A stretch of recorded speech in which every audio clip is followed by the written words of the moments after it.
Si Kuya, yung taga San Pablo, yung ito yung ano na yan, JDA Backyard ito. Pumasyal sila rito sa mas Kalawang Kurba. Nakapag-out naman sila ng isang kanawayon. Salamat sir. Ay, sa kanya pala nabigyan yan. Isang kanawayon. Sadya namang bultong-bultong ang katawan na ano. 9 months. Oo. Ito yung dala niya. Mga pulat yan sir. Ito mga pulet. Sa mga gusto ng pulet, ito. Pumpkin at siya ano. Karachi hat. Cross sa yellow legged.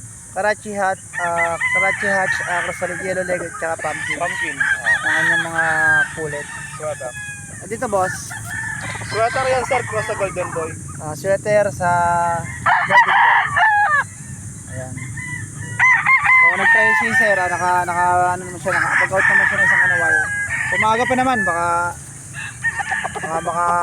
ano pa siya ng mga buyer dito. Maganda.